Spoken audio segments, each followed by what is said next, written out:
Hello everyone, அனைவருக்கும் வணக்கம்.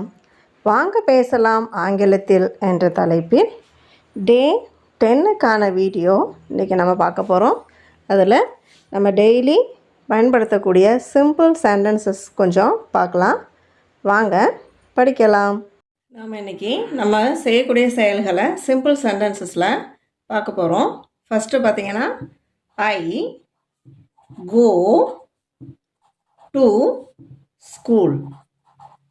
I go to school. நான் ஸ்கூலுக்கு போகிறேன். இப்போ இந்த கோ வச்சுக்கிட்டு ஸ்கூலுங்கிற இடத்த மட்டும் மாற்றி மாற்றி நம்ம நிறைய சென்டென்சஸ் எழுதலாம். For example, I go to market. அது திரும்பவும் I go to church. I go to temple.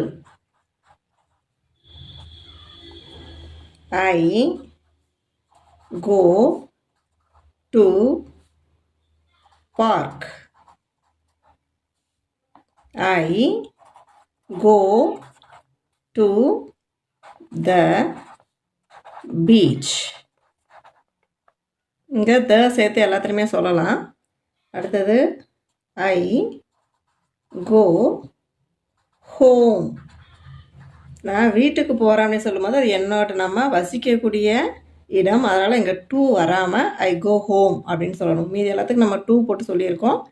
இங்கே பார்த்தீங்கன்னா டூ போடாமல் ஐ கோ ஹோம் அப்படின்னு சொல்லணும்.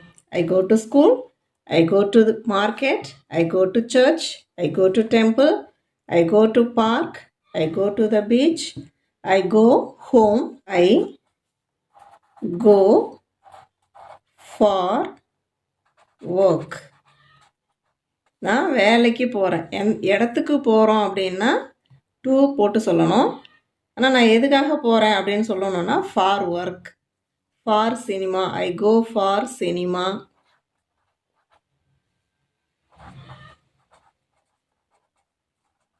எதுக்காக போகிறேன் அப்படின்னு சொல்லணும் அப்படின்னு நினச்சிங்கன்னா ஃபார். ஆனால் எங்கே போகிறேன் அப்படின்னு சொல்லணும்னு நினச்சோன்னா டூ. இது ரொம்ப சிம்பிள் தான். கோங்கிற ஒரே ஒரு வேர்ப் எடுத்துருக்குறோம். நம்ம எங்கே போகிறோம் அப்படிங்கிறத சொல்லியிருக்கோம், எதுக்காக போகிறோங்கிறதையும் சொல்லியிருக்கோம். எங்கே போகிறோம் அப்படின்னு சொல்லணும்னா டூ, எதுக்காக போகிறோம் அப்படின்னா ஃபார்.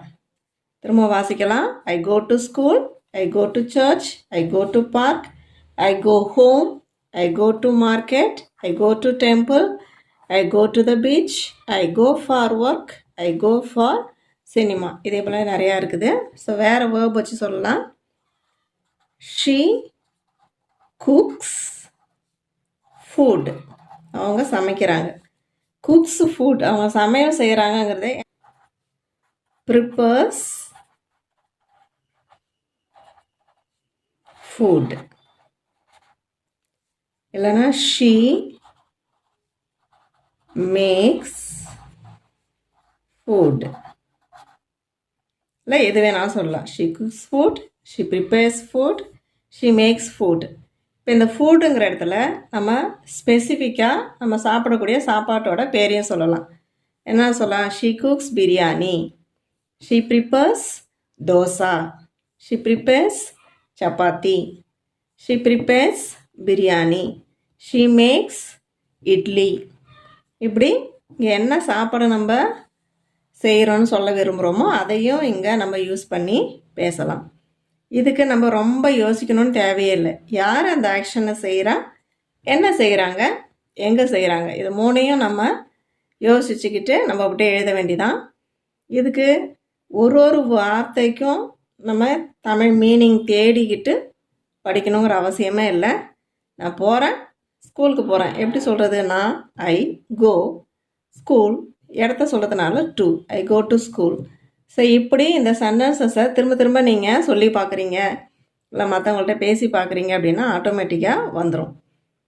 இப்போ நான் போகிறேங்கிறத ஐ கோ டு ஸ்கூல்னு சொல்லேன். நீ போ அப்படின்னு சொல்லணும்னா தையை விட்டுற வேண்டியதான். Go to school, go to church, go to park, go home, go to market, go to temple, go to the beach. நம்ம யாருக்கிட்டையாவது இப்போ பேரண்ட்ஸ் வந்து பிள்ளைங்கள்ட்ட நீங்கள் அங்கே போங்க அப்படின்னு சொல்லணும்னா இந்த ஐயை மட்டும் எடுத்துட வேண்டியதான். இப்போ அதுவே அவன் போனான் அப்படின்னு சொல்லணும்னா he goes to school. ஏற்கனவே நம்ம படிச்சிருக்கிறோம்.